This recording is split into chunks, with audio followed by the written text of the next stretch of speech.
الحمد لله نحمده ونستعينه ونستغفره ونؤمن به ونتوكل عليه ونعوذ بالله من شرور أنفسنا ومن سيئات أعمالنا من يهده الله فلا مضل له ومن يضلله فلا هادي له ونشهد أن لا إله إلا الله وحده لا شريك له ونشهد أن محمدًا عبده ورسوله أما بعد فأعوذ بالله من الشيطان الرجيم بسم الله الرحمن الرحيم قال الله تعالى في القرآن المجيد والفرقان الحميد ألم تر إلى الذي حاج إبراهيم في ربه أن آتاه الله الملك إذ قال إبراهيم ربي الذي يحيي ويميت صدق الله مولانا بلغنا رسوله النبي الكريم ونحن على ذلك لمن الشاهدين والشاكرين والحمد لله رب العالمين. محترم، یہ مہینہ ذی القعدہ کا ہے اور آج ذی القعدہ کی 19 تاریخ. آنے والا مہینہ ذی الحجہ شریف کا ہے، جس میں ایک عظیم یادگار قربانی کی، جس کے مسائل بیان کیے جائیں گے. ذی الحجہ میں ابھی ہم حضرت ابراہیم علیہ السلام کی سیرت اور ان کے واقعات اور حالات، ان کے طرز عمل، طرز زندگی، یہ ہمیں کیا درس دیتی ہے اور ہمارے ایمان کے اندر کیا تقویت دیتی ہے. سب سے پہلے درود پاک اللہم صلی علی محمد وعلی آل محمد کما صلیت علی ابراہیم وعلی آل ابراہیم انکا حمید مجید. اللہم بارک علی محمد وعلی آل محمد کما بارکت علی ابراہیم وعلی آل ابراہیم انکا حمید مجید. آج بھی ہو جو ابراہیم سا ایمان پیدا، آج بھی ہو جو ابراہیم سا ایمان پیدا، آگ کر سکتی ہے انداز گلستان پیدا. جلے فرقت میں ہم اور پروانے محفل، جلے فرقت میں ہم اور وصل میں پروانے محفل، کوئی نزدیک جل جاتا ہے کوئی دور جلتا ہے. سپرد آتش نمرود ہو کر ایک انسان ہے، سپرد آتش نمرود ہو کر ایک انسان ہے، یہ ثابت کر کے چھوڑا نار میں کب نور جلتا ہے. اللہ کے خلیل کی زندگی کتنی صاف ستھرا اور کتنی پاکیزہ زندگی جو وحدانیت پہ 100% ان کے ہر گفتار و رفتار وحدانیت پہ جمع تھے. اسی وجہ سے نمرودی سلطنت کا ہر ذرہ نمرودی تھا، لیکن اللہ کے خلیل اس کے سختی کے مقابلے میں اتنے نرمی تھی اور اتنا حق پرستی تھا، جس سے نمرود مغلوب ہو گیا اور نمرود اپنے معاملے میں فیل ہو گیا اور تباہ ہو گیا. گزشتہ جمعہ میں نے بتایا تھا کہ اللہ کے خلیل نے نمرودی شکل کے جو بت تھے، آزر جو بتگر تھا، اس نے بت شکن کو بت دیا تھا کہ لے جاؤ بابل کے شہروں میں گھماؤ. اسے پتہ نہیں تھا کہ یہ بتگر نہیں ہے، بت شکن ہے. لے جاؤ بابل کے گلیوں میں گھماؤ، شہروں میں گھماؤ، تاکہ لوگ اس کو لیں اپنے گھروں میں رکھیں، اس کی پرستی، اس کی عبادت کریں، ہمارے نمرود بھی اس کا فائدہ ملے، اس کا مقام، اس کی شان بڑھے. اتنا سب نمرود اتنا ماننے والوں میں سے تھے، لیکن اللہ کے خلیل کو کسی کا ڈر نہیں تھا. گلی کوچوں میں رسیاں باندھ کر کے گھمایا پھرایا. سارے لوگ نکلتے تھے تو ان کے جذبات کو بے حد ٹھیس رکھتے، زندگی بھر ہم نے اس کی عبادت کی ہے، آج ہمارے سامنے اس کی گلیوں میں گھمایا جا رہا. لیکن اللہ کے خلیل کو دیکھتے، ان کی آواز کو سنتے، سب خاموش ہو جاتے. ایسی قوت اللہ نے ان کی شکل و شمال میں دے رکھے تھے، خوبصورتی ان کی آواز میں اور ان کی شکل میں. بہرحال یہ بات کہاں پوشیدہ رہ سکتی ہے؟ شام تک تالاب میں ڈبکیاں کھلائے، سب کچھ ہو کر کے جب آزر کے پاس ابراہیم علیہ السلام آئے اور کہنے لگے لعنت تم لوگوں پر، ایسے بتوں کی پرستش کرتے ہو، ان لوگوں کو میں نے پورے شہر بابل میں گھمایا، کوئی پوچھنے والا نہیں.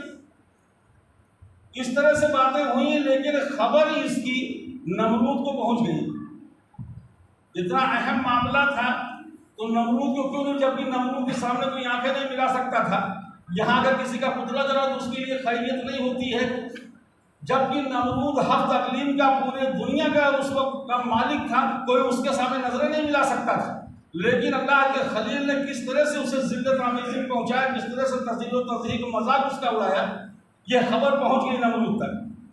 نمرود نے صبح ہی اپنے کچھ مصاحبوں کو بھیجا کہ آزر کے پاس جا کے کہہ دو کہ اپنے بیٹے ابراہیم کو لے کر کے میرے شاہی دربار میں آ جائیں. نمرود کا دربار وہ دربار تھا جو ایک دنیا کے شہنشاہ کی ہوا کرتی ہے. جس خبر کو سنتے ہی آزر نے اپنے بیٹے ابراہیم سے کہا کہ اے فرزند، اب دیکھو کہ اب کیا حالت بنتی ہے. آج نمرود نے طلب کر لیا ہے، دیکھو اب کیا کرتا ہم لوگوں کے ساتھ. اللہ کے خلیل کہتے ہیں ڈرتے کاہے کو ہو، چلو میں تو انتظار میں تھا کہ اس کے دربار میں حاضری ہو، بسم اللہ الرحمن الرحیم پڑھتے ہیں اور دربار کی طرف چل دیتے ہیں. حسب دستور جو اس کا ضابطہ تھا، ابراہیم علیہ السلام نے سجدہ نہیں کیا. اس کے دربار میں آنے والا ہر شخص سجدہ کر کے ہی اس کے پاس جاتا تھا. اللہ کے خلیل نے سجدہ نہیں کیا. یہیں سے بات بڑھتی ہے، یہیں سے گفتگو شروع ہوتا. نمرود نے کہا ابراہیم تم نے مجھے سجدہ کیوں نہیں کیا؟ اللہ کے خلیل نے کہا میں سجدہ کہاں کسی کا کرتا ہوں، میں تو وحدہ لا شریک کا سجدہ کرتا ہوں، صرف خدا کے سامنے سر جھکاتا ہوں، بقیہ یہ سر کسی کے سامنے نہیں جھکتا، میں تیرے سامنے کیوں سر جھکاؤں؟ نمرود نے کہا کہ میں خدا ہوں، تم نے میرا سجدہ نہیں کیا. اسی کو قرآن کریم کا 3 پارہ ہے، 35ویں رکوع ہے اور آیت نمبر 1. ارشاد فرمایا کہ أَلَمْ تَرَ إِلَى الَّذِي حَاجَّ إِبْرَاهِيمَ فِي رَبِّهِ أَنْ آتَاهُ اللَّهُ الْمُلْكَ إِذْ قَالَ إِبْرَاهِيمُ رَبِّيَ الَّذِي يُحْيِي وَيُمِيتُ. اللہ نے فرمایا کہ اے پیغمبر، کیا آپ نے نمرود کے حال پہ غور نہیں کیا کہ نمرود صرف اس بات پہ اکڑ بیٹھا کہ میں نے اس کو جہان بھر کی سلطنت دی ہے، اور اسے میرے بندے ابراہیم سے مقابلہ کرنے کے لیے بیٹھ گیا.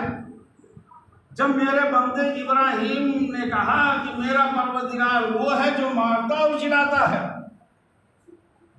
تو اس پہ نمرود نے کہا قال انا احیی و امید، یہ کام تو میں بھی کرتا ہوں، میں بھی مارتا جلاتا ہوں. چنانچہ بات جب بڑھی اس طرح سے تو اس نے قید خانے سے 2 قیدی بلایا. قرآن کریم نے بڑی تفصیل سے حالات بیان فرما دی. 2 قیدیوں کو بلایا، ایک کو جس کی رہائی تھی، چھٹکارا پانے والا تھا، اس کو لایا، اور ایک جس کی پھانسی ہونے والی تھی، قتل ہونا تھا، اس کو لایا. تو جس کو گھر جانا تھا اسے قتل کر دیا، جس کو قتل ہونا تھا اسے رہا کر دیا. کہا ابراہیم سے کہ دیکھ میں بھی مارتا اور جلاتا ہوں، یہ گھر جا رہا تھا، اسے میں نے موت کے گھاٹ اتار دیا، یہ مرنے جا رہا میں نے چھوڑ دیا، گھر جا زندگی دے دیا. ابراہیم علیہ السلام نے اس کی ناقص حرکت پہ مسکرائے اور فرمایا کہ خدا جب دین لیتا ہے تو عقل چھین لیتا ہے. اس کے ناقص عقل پر مسکراتے رہے اور فرمایا قال ابراہیم فإن اللہ یاتی بالشمس من المشرق فأت بها من المغرب. قرآن کہہ رہا ہے ابراہیم علیہ السلام نے کہا کہ اے نمرود، میرا پروردگار وہ ہے جو سورج کو پورب سے نکالتا ہے، فأت بها من المغرب، تو پچھم سے نکال کے دکھا دے، تو پچھم سے نکال کے دکھا دے. اب یہ بات تو وہاں کی تھی جہاں نمرود کی پہنچ نہیں تھی. نہ نمرود کے نجومیوں کی پہنچ تھی، نہ اس کے کاہنوں کی پہنچ تھی، نہ اس کے جادوگروں کی پہنچ تھی، یہ کسی کی پہنچ نہیں تھی. نمرود اتنی ذلت نہیں برداشت کر سکتا تھا. اگر کوئی راستہ ہوتا تو آدھی حکومت دے کر کے، رشوت دے کر کے پٹا لیتا کہ آدھی حکومت لے لے لیکن مجھے ذلت سے بچا لے اور سورج پچھم سے نکل جائے. لیکن نمرود بہت ذلیل ہو گیا. قرآن کہتا فَبُہِتَ الَّذِي كَفَرَ، تو ٹوٹ گئی نمرود کی کمر، پھرنے لگی ادھر ادھر نظر، نہ دیکھے ادھر نہ دیکھے ادھر. فَبُہِتَ الَّذِي كَفَرَ، کوئی حیرت انگیز بات تو آدمی کی نظریں ادھر ادھر گھومنے لگتی، ہائے کیا ہو گیا، کیا جواب اس کا دے. تو قرآن کہتا فَبُہِتَ الَّذِي كَفَرَ، تو نمرود بھوچکا ہو گیا، یعنی اس کی کمر ٹوٹ گئی، وہ ذلیل و رسوا ہو گیا. اس لیے کہ سورج اس کے بس کی بات نہیں جو پچھم سے نکال دے۔ ایک ضمنی بات بھی لگے ہاتھ بیان کر دوں کہ اسی وقت اللہ رب العالمین نے جبریل کو نیتا دی، اے جبریل سورج سے کہہ دے کہ قیامت آنے سے پہلے، دنیا ختم ہونے سے پہلے ایک مرتبہ اسے پچھم سے نکلنا ہوگا، میں رب ہوں، اس ضابطے کے تحت ایک مرتبہ اسے نکلنا ہوگا۔ میرے آقا صلی اللہ تعالیٰ علیہ وسلم قیامت کی نشانیوں میں سے بتا رہے ہیں کہ جب نزول عیسیٰ علیہ السلام کے بعد سورج پچھم میں ڈوبے گا تو 12 سال تک ڈوبا رہے گا، مخلوق خدا پریشان ہو جائے گی، 12 برس کا عرصہ ہوتا ہے، عرصے دراز تک ڈوبا رہے گا، اور 12 برس کے بعد جب سورج پچھم سے پھر نکلے گا تو دوپہر تک آئے گا، نصف النہار تک، اور وہاں بھی ڈوب جائے گا، پھر مخلوق خدا پریشان ہوگی، اس کے بعد پھر وہیں سے پچھم میں پھر چلا جائے گا اور ڈوب جائے گا۔ ایک شب کے برابر جس طرح سے ڈوبتا ہے، ایک شب کے برابر ڈوبا رہا ہوگا، اور اس کے بعد میں دوسرے دن سے صبح سے نکلے گا مشرق سے، وہیں سے توبہ کا دروازہ بند ہو جائے گا۔ ایک علامت یہ ہے کہ جب سورج پچھم سے نکل جائے تو توبہ کا دروازہ بند ہو جائے گا، اور سورج نکالنے کی طاقت وحدہ لا شریک کو ہے۔ تو بتانا یہ تھا کہ نمرود تو سورج پچھم سے نہ نکال سکا، اس کے بس کی بات نہیں تھی، ذلیل و رسوا ہو گیا، بے عزت ہو گیا، اس کے سارے نجومی اور سارے کارندے جس کے بلبوتے حکومت چلتی تھی سب کے سب بیکار ہو گئے، کوئی کچھ نہ کر سکا۔ اس کے بعد اللہ کے خلیل وہاں شکست دے کر کے پھر اپنے در دولت قضا پہ چلے آئے، وہاں لوگوں کو خدا کی وحدانیت سمجھا رہے تھے، اس لیے کہ لوگ بگڑے ہوئے تھے، انہیں سمجھا رہے تھے، ڈانٹ رہے تھے، ایک خدا کی طرف بتا رہے تھے کہ خدا ہی پیدا کرنے والا، مارنے جلانے والا وہی ہے، اس کو رب مانو۔ اسی اسرا میں دیکھا قالا یا بت وقومہ ما ھذہ التماثیل التی انتم لھا عاکفون۔ قرآن کریم بیان فرماتا ہے کہ ابراہیم علیہ السلام نے دیکھا اپنے باپ کو اور کچھ لوگوں کو اپنے قوم کے جو بتوں کے سامنے آسر مارے بیٹھے، تو آپ نے فرمایا جسے قرآن بیان کرتا ہے اِذ قَالَ لِأَبِيهِ وَقَوْمِهِ مَا هَٰذِهِ التَّمَاثِيلُ الَّتِي أَنتُمْ لَهَا عَاكِفُونَ کہ میرے باپ ہے، میرے قوم کے لوگوں، یہ تم اپنی پیشانی اپنی گردنیں کہاں جھکائے بیٹھے ہو، لغویات کرتے ہو، خرافات کرتے ہو، یہ تمہارا رب نہیں ہو سکتا، اس کے سامنے کے بتوں کے سامنے جھکائے اپنی گردنیں۔ قرآن ان کے ذکر کو بیان کرتا ہے، ان کی زبان کو قرآن بیان کرتا ہے۔ جب انہوں نے کہا کیا لغویات ہے جس کے سامنے اپنے پیشانیوں کو جھکائے ہو، تو ان لوگوں نے جواب کیا دیا؟ قرآن کہتا ہے کہ قالوا وجدنا آباءنا لها عابدین، انہوں نے کہا کہ ابراہیم ہم نے اپنے باپ داداؤں کو انہی کی عبادت کرتے دیکھا، وہ انہی کی پرستش کر رہے تھے۔ فرمایا قال لقد کنتم انتم وآباؤکم لفی ضلال مبین، قرآن کہتا ہے قال لقد کنتم انتم وآباؤکم فی ضلال مبین، تم اور تمہارے باپ دادا، تمہارے بڑے، تمہارے بزرگ سب گمراہ تھے، فی ضلال مبین، کھلی ہوئی گمراہی میں سب لوگ تھے، تم لوگ بھٹکے ہوئے تھے۔ اس میں لوگ کیا کہتے ہیں؟ اسے قرآن بیان کر رہا ہے قالوا جئتنا بالحق ام انت من اللاعبین، قالوا جئتنا بالحق، اے ابراہیم کیا تم ہمارے لیے سچ لائے ہو، حق کہتے ہو، ام انت من اللاعبین یا مذاق کرتے ہو؟ یہ بات سچ ہے کہ یوں ہی تفریح کرتے ہو؟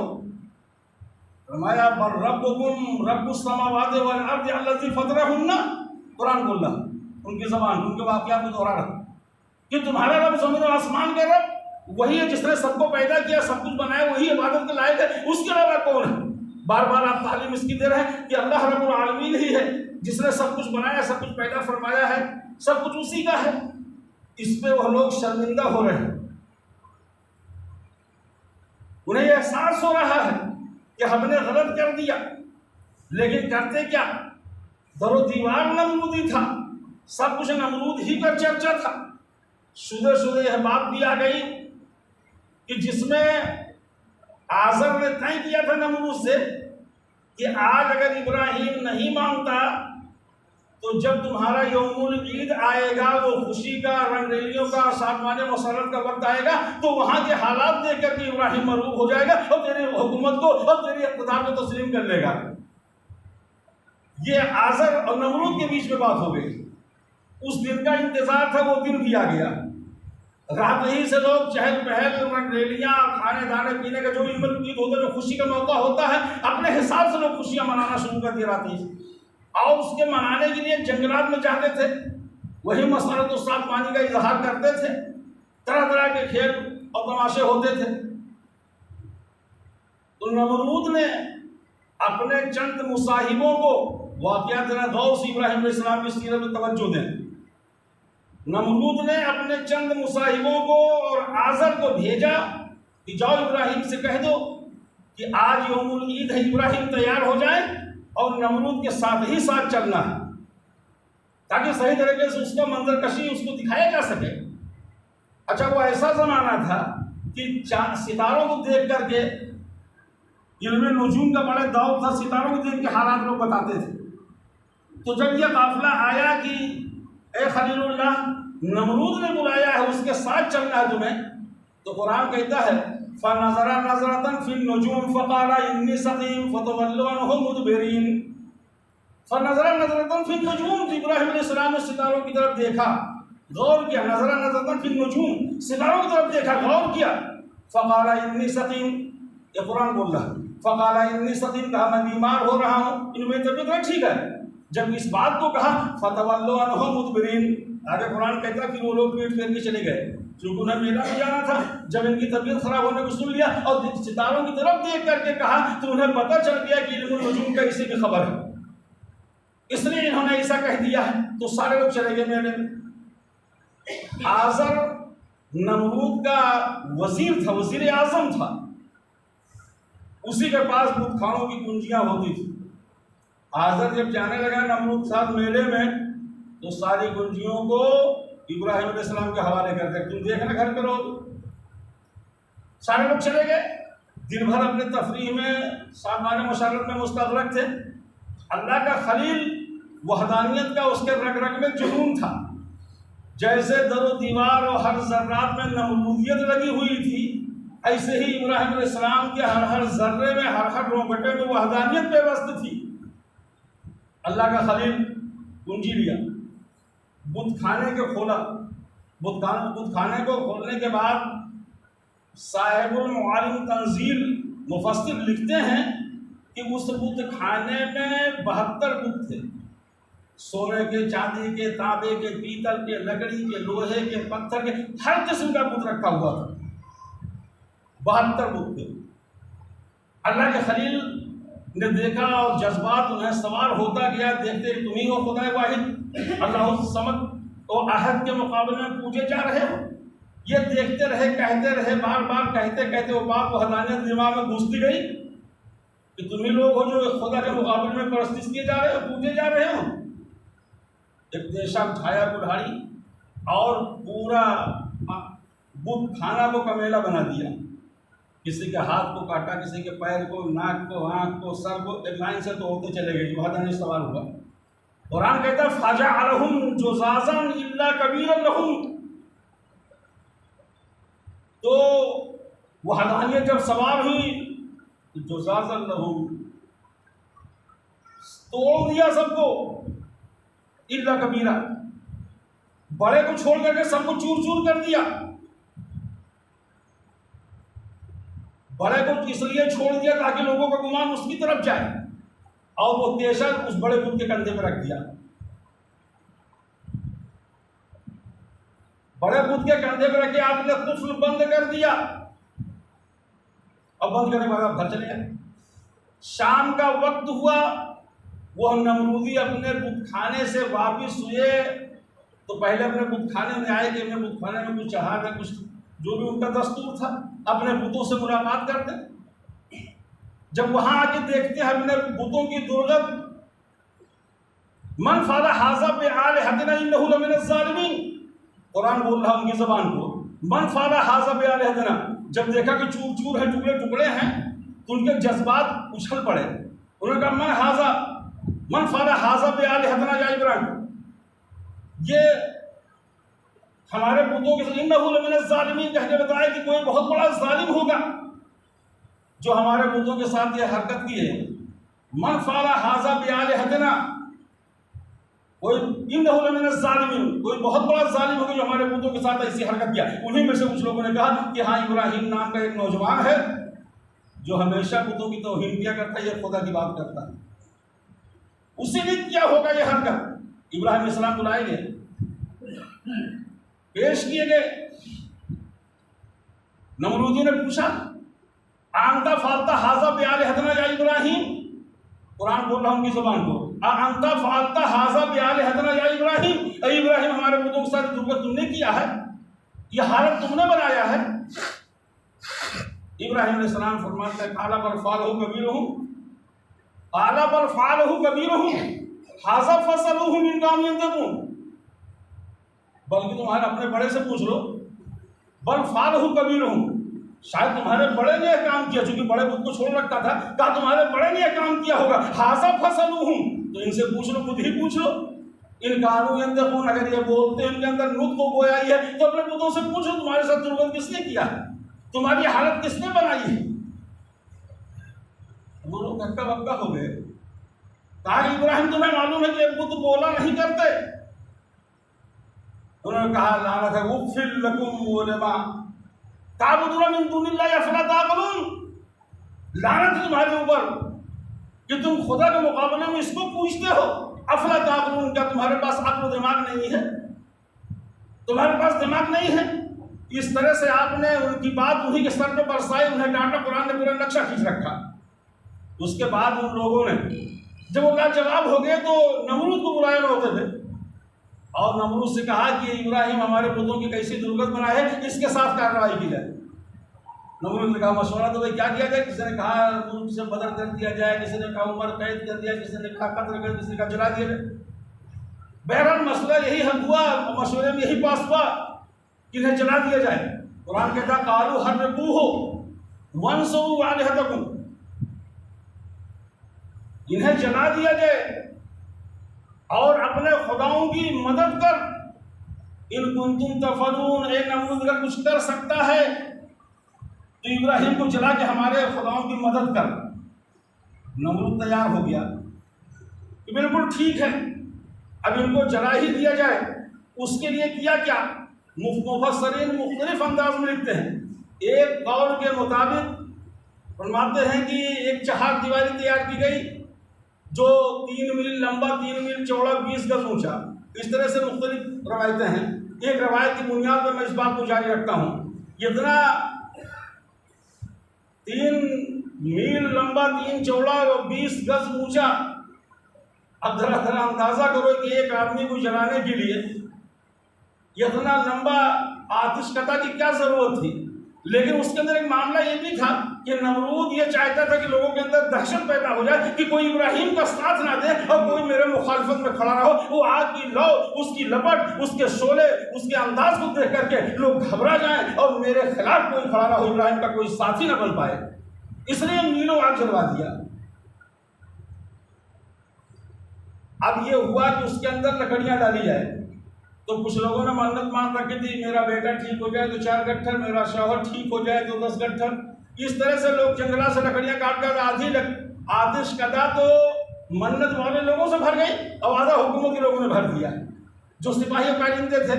جب آتش کدا مکمل ہو گئی جو ہے تو اس میں تیل ڈالا گیا، اس کو روشن کر دیا گیا، مہینوں آگ جلتی رہی۔ ابراہیم علیہ السلام کے ہاتھوں میں ہتھکڑیاں، پیروں میں بیڑیاں ڈال کر کے قید کر دیا گیا اور یہ آگ جلتی رہی، یہاں تک جب 1 مہینہ گزر گئے، اوپر سے اس آگ کے وہ ہوش و طیور یعنی پرندوں کا گزرنا مشکل ہو گیا، جو پرندہ اس کے سامنے سے گزرتا وہ کباب ہو کر کے جل بھن کے اسی میں رہ جاتا اور اس کے ارد گرد لوگوں کا رہنا دشوار ہو گیا۔ خبر دیا جہاں بنا، جہاں آتش جل رہی ہے، آتش کدا جہاں ہے، میلوں لوگوں کا رہنا دشوار ہو گیا۔ اب کارروائی آگے کی جائے۔ نمرود نے ابراہیم علیہ السلام تسلیم کو ہاتھوں میں ہتھکڑیاں، بیڑیاں لگا ہوا بلایا، پیش کرایا اور کہا اس میں ڈالا جائے۔ لیکن سوال یہ تھا کہ میلوں اس کی گرمی سے لوگ کباب ہوتے جا رہے تھے، لیکن جائے کون اور ڈالے کون؟ اب اس مسئلے میں نمرود اور اس کے وزراء غور و فکر کے اتھاہ سمندر میں غوطہ زن ہے، ڈوبے ہوئے کہ مسئلہ حل کیسے ہو، وہاں آگ تک جائے گا ابراہیم کو لے کر کے، تب تو آگ میں پھینکے گا، اور جو جائے گا اس کی بھی حالت خراب ہو جائے گی۔ اسی مسئلے میں لوگ بیٹھے ہوئے مشورے میں لگے تھے، تب تک دیکھتے کیا ہے کہ ایک بزرگانہ لباس پہنے ہوئے، سفید ریش داڑھی، سفید کپڑا اور جو ہے کرتا پہنے ہوئے، صافہ باندھے ہوئے، لاٹھی ٹیکتا ہوا، وہ بھی اس کے مجمع میں پہنچ گیا، اس کے مشورے گاہ میں آ گیا۔ نمرود نے کہا ہاں تو کیسے آ گیا، تو کون ہے؟ نمرود نے یہ سمجھا کہ ابراہیم کے گینگ کا، اس کی پارٹی کا تو نہیں ہے، اتنے بزرگانہ لباس میں آ گیا۔ تو اس نے کہا کہ اے بادشاہ، میں تو ایک زمانے سے تیری خدمت میں ہوں، اور میں نے سنا ابراہیم نام کا کوئی شخص ہے، کوئی بچہ ہے، کوئی آدمی ہے جو تیرے حکومت کے زوال کا سبب بنا ہوا اور تیرے اقتدار کو نہیں مانتا ہے۔ میں اسی لیے آیا تجھے اس کا حل بتاؤں، تیرے وزراء پریشان ہے اس کو آگ سے نمرود میں ڈالنے کے لیے، اسی کا حل بتانے کے لیے میں آیا ہوں۔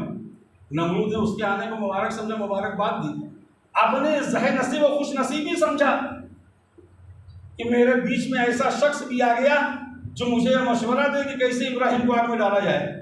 اس نے جہنم میں منجنیق ایک مشین ہوتی، اس نے دیکھا تھا کہ جہنم میں کیسے ڈالا جاتا ہے، وہ منجنیق کے فوائد سمجھانے لگا، اس کے بتانے کے حساب سے منجنیق تیار ہو گئی، اور تیار ہونے کے بعد ابراہیم علیہ السلام تسلیم کو اس مشین میں رکھ دیا گیا منجنیق میں، اور رکھنے کے بعد وہ مشین آگے بڑھائی گئی۔ جب آگ کے قریب پہنچتی ہے، سارے فرشتے چیخ پڑے، پروردگار تیرا ایک بندہ ابراہیم اس زمین پہ اللہ کہنے والا تھا، آج وہ بھی جا رہا ہے، اے اللہ تو اس کے ساتھ کوئی رحم کرم کا معاملہ فرما۔ اللہ نے فرمایا فرشتوں، اگر تم اس کی مدد اور تم سے مدد لینا چاہے تو تمہیں اجازت ہے، تم اس کی مدد کر سکتے ہو، تمہیں اجازت ہے، پرمیشن ہے، تم جا کے اس کی مدد کرو، میں تم سے مدد لینا چاہتا ہوں۔ آگ کے قریب وہ منجنیق مشین ابراہیم کو پہنچا رہی ہے۔ اللہ کے خلیل کے پاس ہوا کا فرشتہ کہا ابراہیم اب تو آپ کو آگ میں ڈالا جا رہا ہے، آپ کو اگر کوئی مدد کی ضرورت بتاؤ میں اس کے لیے حاضر ہوں۔ میں ہوا کا فرشتہ ہوں، اگر آپ اجازت دے دو تو میں سارے نمرودی آگ کو سمندر کے کنارے لگا دوں، ایک جھونکے میں ہٹا دوں۔ اللہ کے خلیل نے فلا اما علیہ فلا حاجت، کہا مجھے تمہاری کوئی حاجت نہیں ہے، منہ پھیر لیا، کہا مجھے تمہاری کوئی ضرورت نہیں ہے۔ پانی کا فرشتہ ہے اور کہا اے ابراہیم اگر تم اجازت دو، اب تو آگ کے بہت قریب آ رہے ہو، اگر تم مجھے اجازت دو تو میں سارے آتش نمرود کے لیے اتنی بارش کر دوں پوری آگ دریا ہو جائے، پوری آگ دریا ہو جائے، کہو تو۔ آپ نے فرمایا اما علیہ کا فلاح ہے، تمہاری کوئی ضرورت نہیں ہے۔ جبریل امین آئے کہا کہ اے ابراہیم میں جبریل امین ہوں، اگر تم مجھ سے مدد لینا چاہو مجھے اجازت دو تو ایک پر مار دو تو آتش نمرود گلے گلزار بن جائے، بتاؤ تم مجھ سے مدد لو گے؟ اللہ کے خلیل نے کہا جبریل یہ بتاؤ کہ کیا میرا پروردگار میرا جلنا دیکھ رہا یا نہیں؟ جبریل نے کہا اللہ رب العالمین سارے حجابات کو ہٹا کے تمہیں دیکھ رہا ہے، تمہارے اس کارناموں کو دیکھ رہا ہے۔ تو ابراہیم علیہ السلام نے فرمایا جب اللہ رب العالمین مجھے دیکھ رہا ہے اور میرے رب کو میرا جل جانا ہی منظور ہے، بیچ میں تم دخل دینے کی وجہ تمہاری کیا ضرورت بیچ میں ہے؟ جبریل علیہ السلام نے ایک جملہ اور کہا تھا کہ اے ابراہیم میں وہاں رہتا ہوں سدرۃ المنتہا پر جہاں کوئی نہیں پہنچ سکتا، کوئی آدمی نہیں جا سکتا ہے، صرف میں ہی جا سکتا ہوں، اگر تمہیں کچھ کہنا ہو خدا سے تو وہ بھی مجھ سے کہہ دو، میں خدا سے کہہ دوں گا تمہاری طرف سے۔ اللہ کے خلیل نے کہا مجھے بالکل ضرورت نہیں ہے، مجھے بالکل ضرورت نہیں ہے، میرا رب مجھے دیکھ رہا ہے، میرا جگنا جگ جانا ہی اسے منظور ہے، تم بیچ میں دخل نہ دو، مخل مت بنو۔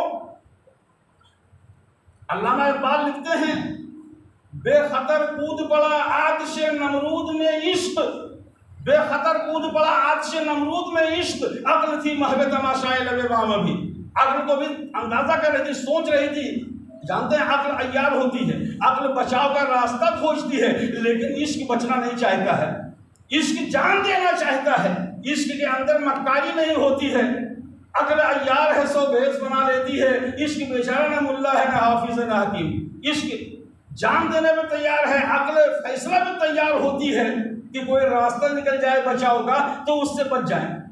بہرحال اللہ کے خلیل آگ میں قریب پہنچ گیا، منجنیق سے پھینک دیا گیا۔ اللہ رب العالمین نے اس جبریل سے فرمایا جبریل جنت چلے جاؤ اور وہاں سے ایک تخت لے کر کے میرے بندے ابراہیم کو آگ میں پہنچنے سے پہلے پہلے وہ تخت وہاں ڈال دو، اور پھر آگ کے نام حکم جاری کیا، جسے قرآن کہتا ہے قُلْنَا يَا نَارُ كُونِي بَرْدًا وَسَلَامًا عَلَىٰ إِبْرَاهِيمَ۔ تو اللہ نے فرمایا، کہا ہم نے اے آگ ابراہیم علیہ السلام پہ سرد پڑ جا۔ یہ خدا کی طاقت ہے کہ آگ کی ڈیوٹی کو چینج کر دیا، آگ کا کام جلانا ہے، آج آگ سرد پڑ گئی، ٹھنڈک پہنچانے لگی، یہ خدا ان کا قدوس کی قدرت ہے۔ ڈال دیا، ابراہیم علیہ السلام آگ میں چلے گئے۔ اسی ابراہیم علیہ السلام کے حالات کو دیکھنے کے لیے نمرود نے ایک مینار بنا رکھا تھا بہت اونچا، جس پہ چڑھ کر کے وہ کہتا تھا ابراہیم کی حالت ہم دیکھیں کیسے وہ جلتا ہے۔ جب مینار پہ چڑھ کے دیکھا تو دیکھا ابراہیم صاحب جہاں قدم رکھے ہیں بیلا چمیلی نسرین پھول سارے انگارے سے گلاب پھول بنتے چلے جا رہے ہیں، اور ابراہیم بڑے آرام سے وہاں۔ اس نے کہا کہ لگتا ہے کہ ابراہیم کا خدا اس کی مدد کرے گا، بڑے طاقتور ہے۔ یہ کہہ کے وہ شرمندہ ہو گیا، اور اس نے کپڑا پہنا رکھا تھا اپنے جیل کا کہ اگر ابراہیم بچ گیا تو میری کرامت ہوگی، میرے کپڑے کی وجہ سے بچ گیا ہے۔ لیکن اللہ نے سب سے پہلے اسی کپڑے کو جلوا دیا، ابراہیم کا ایک بال بھی بیکا نہیں ہوا۔ اور مورخین تو یوں لکھتے ہیں کہ جب اللہ کا حکم ہوا آگ کے سرد ہونے کا تو 3 دن تک روئے زمین پہ سارے آگ جو ہے سرد پڑ گئی، کسی آگ کے اندر حرارت نہیں رہی۔ اور اللہ کا خلیل آتش نمرود میں 40 دن تک رہے، لیکن فرماتے یہ ہیں کہ خدا کی قسم جو مزہ مجھے آتش نمرود میں ملا وہ مزہ ساری زندگی پھر مجھے آیا ہی نہیں، کہ وہ مزہ پھر ساری زندگی روتے رہ گئے کہ وہ کیا کون سی محبت تھی، کون سی آگ۔ تو جبریل علیہ السلام ایک بات بڑے مزے کی کہتے ہیں کہ آتش نمرود کے جلانے اور خدا کے بچانے کی مجھے اس پہ تعجب نہیں ہو رہا ہے، تعجب اس بات پہ ہو رہی ہے کہ اے ابراہیم علیہ السلام آپ کا ایمان کتنا مضبوط اور کتنا پختہ تھا کہ ہم مدد کے لیے گئے اور آپ ایسی سنکٹ اور مشکل گھڑی میں بھی آپ نے مدد نہیں لیا۔ آپ کا ایمان کتنا مضبوط کتنا مستحکم تھا، اس سے زیادہ تعجب یہ نہیں ہے کہ آگ نے آپ کو جلایا نہیں اور آپ اللہ تعالیٰ نے آپ کو محفوظ رکھا۔ اس سے زیادہ تعجب ہے آپ کی ایمان کا منظر، اور آپ کو اتنا صبر تھا، آپ اتنا مستقل مزاج تھے۔ اللہ رب العالمین نے کتنا مزاج آپ کا اور کتنا وحدانیت کا جرم دے رکھا تھا۔ حضرت ابراہیم علیہ نبی صلی اللہ علیہ وسلم کی زندگی، اور پھر نمرود کی لڑکی نے کہا کہ کیا میں بھی آ سکتی ہوں؟ ابراہیم علیہ السلام وقت نہیں کہ کچھ کہوں، بات ختم ہے۔ ابراہیم علیہ السلام کے دربار میں اس نے پوچھا کہ اے ابراہیم کیا میں بھی آ سکتی ہوں؟ فرمایا ہاں آ تو سکتی ہوں، لیکن شرط وہی ہے لا الہ الا اللہ ابراہیم خلیل اللہ، لا الہ الا اللہ پڑھتی جاؤ اور آگ میں گھستی جاؤ، اللہ تمہاری حفاظت۔ اور وہ لڑکی گئی لا الہ الا اللہ پڑھتے ہوئے، اور پڑھتے ہوئے واپس آ گئی۔ بعد میں بڑی اذیتیں اس کو جھیلنا پڑا۔ آگے کی سیرت انشاءاللہ مستقبل میں آنے والے جمعے میں بیان ہوگی۔